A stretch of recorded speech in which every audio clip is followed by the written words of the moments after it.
Hey, what's up everyone, it's your girl Bree and today I'm going to be introducing my May book haul, so please stay tuned.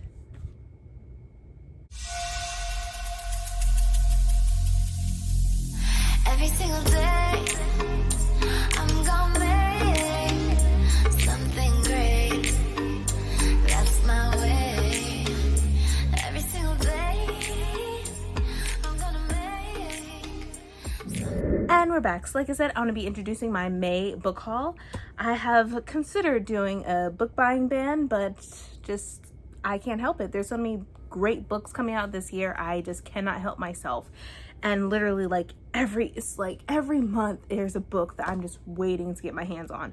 So sorry guys, you probably will see another big haul again in June, but maybe not. Hopefully.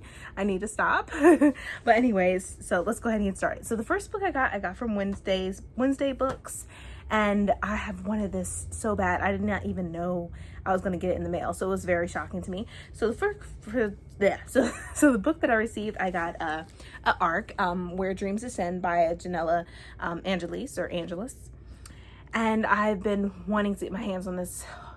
I've been wanting to read this so bad.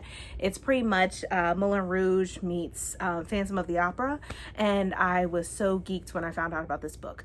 So originally this book was supposed to come out in June, next month, but they pushed it back due to, you know, everything happening in the world with COVID-19, and they pushed it back to where the publishing date is actually going to be August the 25th. So they pushed it back, but I'm so excited that I was really excited that I received it, and as you can see, I already started reading it.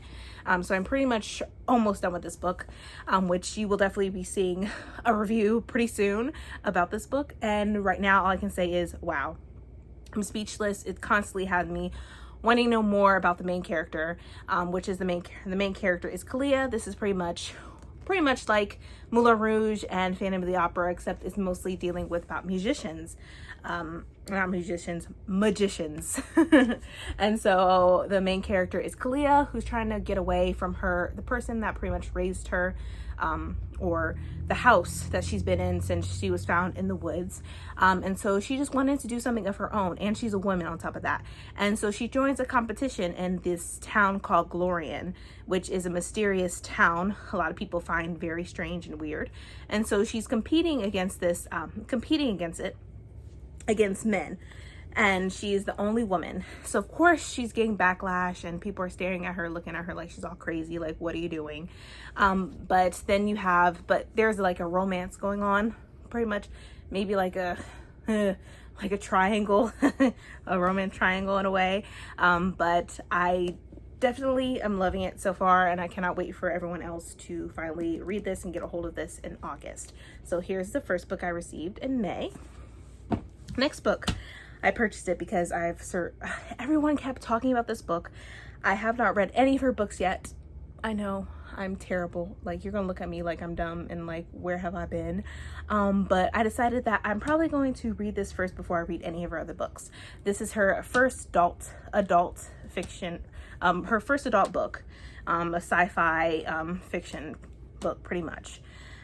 So without further ado, this is the book that I got, which is House of Earth and Blood. The series is called Crescent City, by Sarah J. Maas, and I really wanted to know more about this world. I haven't read any of her other books, like The Throne of Glass or A Court of Thorns and Roses series. Haven't read that yet, but I plan on doing so. But I think I'm going to start out with this first. The cover is amazing, first off, so that's one thing that intrigued me in getting this book. Second off, I heard mixed reviews, so I wanted to get my own opinion about the book, and I wanted to read the book myself. So as you can see, it is pretty big size, but I think I'm able to manage it. But literally, like it says, I guess the main character is Bryce Quinlan, and had the perfect life, working hard all day and partying all night until a demon murdered her closest friends, leaving her bereft, wounded, and alone. When the accused is behind bars by the crimes, but the crimes start up again, Bryce finds herself at the heart of the investigation. She'll do whatever it takes to avenge their deaths. Hunt Althazar is a notorious fallen angel, now enslaved to the archangels he once attempted to overthrow. His brutal skills and incredible strength have been set to one purpose: to assassinate his boss's enemies, no questions asked. But with the demon wreaking havoc in the city, he's offered an irresistible deal. Help Bryce find the murderer and his freedom will be within reach. As Bryce and Hunt dig deep into Crescent City's underbelly, they discover a dark power that threatens everything and everyone they hold dear. And they find in each other a blazing passion, one that could set them both free if they'd only let it. With unforgettable characters, sizzling romance, and page-turning suspense, this richly inventive new fantasy series by #1 New York best-selling author Sarah J. Maas delves into the heartache of loss, the price of freedom, and the power of love. And even when you do, like, look at that. The artwork is beautiful. I love it. And then, of course, this is what it looks like naked. But yeah, so I'm not sure when I'm going to be reading this, but I'm definitely going to be reading this before the year is out. For sure. It's going to be in my TBR. I'm trying to think of a month where I definitely should read this. Maybe in September or August, pretty much. That's what I'm going for. We'll see what happens. Like I said earlier, there's so many books coming out each month that it's hard for me to even like keep track. So yeah, so I'm going to be reading this year. That is sure. I'm going to read this. That I make a promise now that I'm definitely going to be reading this. Okay. Next book that I'm glad that I was able to get my hands on this, and that is Clap When You Land by Elizabeth Espedo. I pretty much did a full review on this book, which I will leave up in the cards up above if you want to get a chance to look at my review. So I don't want to say more about it due to the fact that I did a review, but this came out earlier this month, and of course it is written in verse, which I love so much, which I think that's why it was just a fast read for me. But yeah, definitely check out my review up above if you want to know more about this. But here's another book that I got. Next book that I'm probably going to be reading pretty soon is The Boyfriend Project by Farrah Roshan. I got this from Book of the Month. So I just started Book of the Month.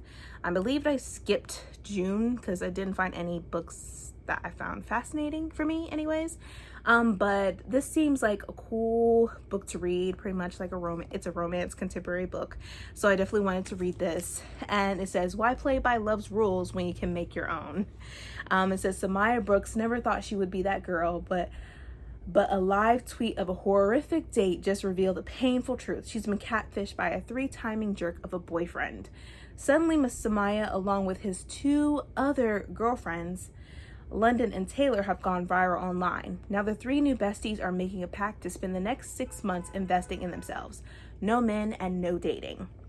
For once, Samaya is putting herself first, and that includes finally developing the app she's always dreamed of creating, which is the exact moment she meets the deliciously sexy Daniel Collins at work. What are the chances? But is Daniel really boyfriend material, or is he maybe just a little too good to be true? So when I heard about this, I definitely was super excited. And I believe with this Book of the Month, it was a pre-release. So this is not out yet, or I think it is out now, or I think it comes out in June. I'm not pretty sure. But yeah, so I got this book. Next book I heard great things about, and the second book of this, pretty much following up with this book, or at least the character or the character's sister, is coming out in June. And so if I like this book, like I think I will, I probably will be getting that book as well, which, like I said, I will never be doing a book buying ban because, like I said, there's so many books coming out. So this book I got is Get a Life, Chloe Brown by Talia Hibbert. I've heard great things about this book, a great romance. I want to get my hands on reading more romance, romance books, and contemporary as well. On my shelves it's mostly fantasy, so I'm trying to be more a diverse reader and read more out of my comfort, I wouldn't say comfort zone, but just out of what I'm used to reading. So I got this, and it says, Chloe Brown is a chronically ill computer geek with a goal, a plan, and a list. After almost but not quite dying, she's come up with 7 directives to help her get a life, and she's already completed the first, finally moving out of her glamorous family's mansion. The next items: enjoy a drunken night, ride a bicycle, go camping, have meaningless but thoroughly enjoyable sex, travel the world with nothing but hand luggage, and do something bad. But it says, but it's not easy being bad when you've written step-by-step guidelines on how to do it correctly. What Chloe needs is a teacher, and she knows just the man for the job. And so she meets Red. So Red Morgan is a handyman with tattoos, a motorcycle, and more sex appeal than 10,000 Hollywood heartthrobs. He's also an artist who paints at night and hides his work in the light of day, which Chloe knows because she spies on him occasionally, just the tiniest bit. But when she enlists Red in her mission to rebel, she learns things about him that no spy session could teach her, like why he clearly resents Chloe's wealthy background and why he never shows his art to anyone, and what really lies beneath his rough exterior. So yeah, so I like reading this and seeing other people's reviews about this book. I'm like, okay, I need to go ahead and get with the bandwagon and read this book. So we have this next book that I'm going to be reading, probably for the Caribathon. I'm at least going to be reading just one book, just to show my support and dedication, for it, because I think it's really cool. So the book I chose was this book, and it's Dear Haiti, Love, Elaine, by Micah and Maritza Molite. They're sisters. And pretty much with the Caribathon, it's pretty much where you're reading a book that is based on some of the Caribbean countries they have listed. You'll probably see that video coming up when I'm like officially state that I'm going to be pretty much doing the Caribathon, except just reading one book. And so it's pretty much a book where you have to read where the author has some type of heritage or anything like that dealing with the Caribbean. And I believe the authors of this book, their parents are Haitian immigrants. So they're from Haiti. So that's one of the countries listed on the list that they had for the Caribathon. And then also this book is pretty much talking about Haiti and the culture of Haiti. So that's also another thing. So the author has to be some type of could be part, have the culture, anything like that dealing with the Caribbean, and also has to be talking about the culture of that country as well that's in the Caribbean. I believe they have 18 countries of the Caribbean posted on there. Like I said, I will list all the information when I finally do my announcement that I'll be doing the Caribathon. But yeah, so this is this book. So I have this. Next one, I heard great things about this one by Julie Berry, is The Lovely War, mostly about gods and goddesses. I love Greek mythology so much. So I definitely wanted to read this. I don't know when I'm going to read this because June, I already got like a list in my head on what I'm going to be reading. And then July, who knows what I'll be reading. I haven't gotten that far yet.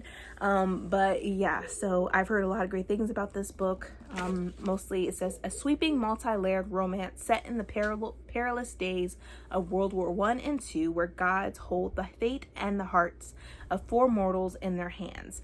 So it's told by a goddess who I believe cheated on one of the gods. This is basically from Aphrodite, the goddess of love. So she's pretty much telling her story through the mortals in a way. So I thought that was pretty cool. So that's why I was interested in getting this, and then I'll be reading this, just don't know when. So here's this book. Next book I got because I haven't finished reading the books and I'm behind. So this is the 4th book of that, and that is Harry Potter and the Goblet of Fire. So yeah, I know I'm a terrible human being that I have not finished Harry Potter. But yes, I'm getting there, you guys. This was the 4th book, so I'm getting there, I promise. But yeah, so I got this book. As everyone knows, I'm sure everyone knows everything about Harry Potter and has already read this book and everything by J.K. Rowling, so we're not even going to get into that. But this book is big. But yeah, so I got that.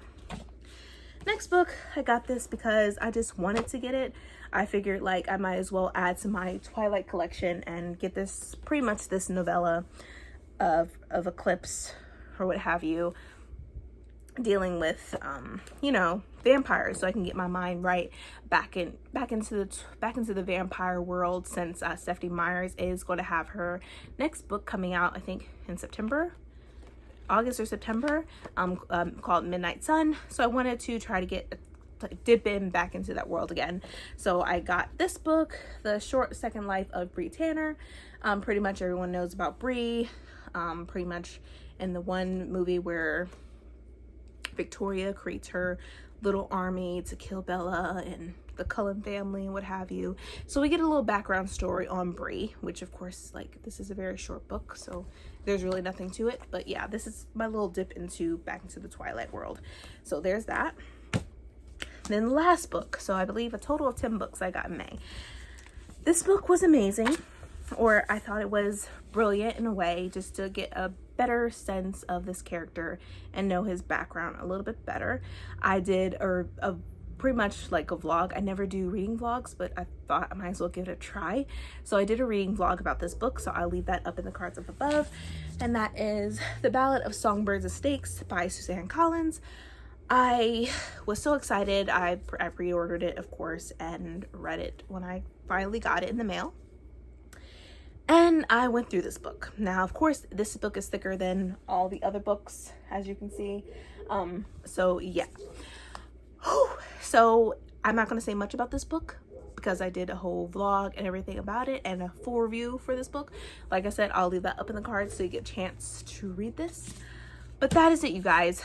A total of 10 books. Now let me see if I can lift this monster up without like hurting myself. Okay. Yeah. So a total of exactly 10 books that I read. And so I hope you enjoyed my little book haul. Well, it's not really little, but it's somewhat little. Like I said, I hope you guys enjoyed this video. If you did, please give me a thumbs up. Also hit that subscribe button and that bell to be notified when I upload more videos in the future for you guys. But thank you so much for watching. See ya.